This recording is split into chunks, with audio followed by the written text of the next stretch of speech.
Hi hello, నా పేరు అరుణ. నేటి వార్త. అభివృద్ధి చెందాం కానీ శాంతిని మర్చిపోయాం. టెక్నాలజీ పెరిగింది, నాగరికత శిఖరాగ్రానికి చేరింది. దౌత్యం గొప్పతనాన్ని చరిత్ర చాటి చెప్పింది. మనం సృష్టించిన ఆయుధాలు మనల్ని మింగేసే అంత శక్తివంతమైనవి. తెలిసినా కూడా రక్తపాతాలు ఆగడం లేదు. నాయకుల ఈగోలు, ఆధిపతి పోరాటాలు మానవాళి మనుగడను ప్రశ్నార్థకం చేస్తున్నాయి. దేశాల ఉనికిని కాపాడాల్సింది పోయి యుద్ధాలతో వినాశానాన్ని కొని తెచ్చుకోవడం విషాదం. హింసను ఆపి మనిషిని ప్రేమించే సహృదయం పెరగాల్సిన సమయం ఇది. ఇరాన్ పై దాడులతో భారత్ కు ఆయిల్ కు మించిన ముప్పు పొంచి ఉంది. యుఏఈకి జరిగే 2 లక్షల కోట్ల ఎలక్ట్రానిక్ ఎగుమతులు, గల్ఫ్ లోని 90 లక్షల మంది భారతీయులు స్వదేశానికి పంపే డబ్బులు ప్రమాదంలో పడతాయి.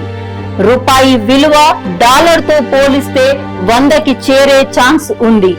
ఖత్తర్ నుండి 19 మిలియన్ల ఎరువుల సబ్సిడీ భారం అవుతుంది.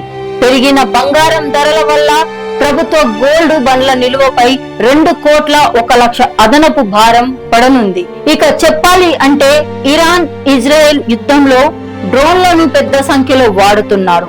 ఇవాళ రియాజ్ పై, నిన్న అరంకో ఆయిల్ రిఫైనర్ మీద ఇరాన్ రూరల్ తోనే దాడి చేసింది. మిసైల్ తో పోలిస్తే ధర చాలా తక్కువ కావడంతో వీటి వాడకం ఎక్కువైంది. ఇరాన్ సిరీస్ తుఫాన్, అమెరికా లూకాస్ డ్రోన్లతో దాడులు చేసుకుంటున్నాయి. ఒక్కో డ్రోన్ ధర సుమారు 35,000 నుండి 50,000 కాగా ఓ మీడియా రేంజ్ మిసైల్ ధర $2M-3M ఉంటుంది. సౌదీలోని అరామ్కో ఆయిల్ రిఫైనర్ పై ఇరాన్ షాహీ 136 రామ్స్ దాడి చేయగా అమెరికా టెక్నాలజీతో డెవలప్మెంట్ చేసిన ఈ డ్రోన్లు plastic, carbon fibre. Iran Shahi 136 డ్రోన్లతో దాడి చేయగా అమెరికా టెక్నాలజీ డెవలప్మెంట్ చేసిన ఈ డ్రోన్లు ప్లాస్టిక్, కార్బన్ ఫైబర్ రూపొందాయి. ఇవి భూమికి 5 అడుగుల ఎత్తులోనే ప్రయాణిస్తాయి. లోహాన్ని మాత్రమే గుర్తించి యుఎస్ రాడులకు ఇవి చిక్కకపోవడంతో ప్రపంచ వ్యాప్తంగా చర్చ మొదలైంది. ప్రస్తుతం ఈ ఆయుధం యుఎస్ రాడర్లకు ఇవి చిక్కకపోవడంతో ప్రపంచ వ్యాప్తంగా చర్చ మొదలైంది. ప్రస్తుతం ఈ ఆయుధం జియో పాలిటిక్స్ లో అమెరికా ఆధిపత్యానికి సవాలుగా విసురుతుంది. ఇది నేటి వార్త. రేపటి వార్తతో మీ ముందు ఉంటాను.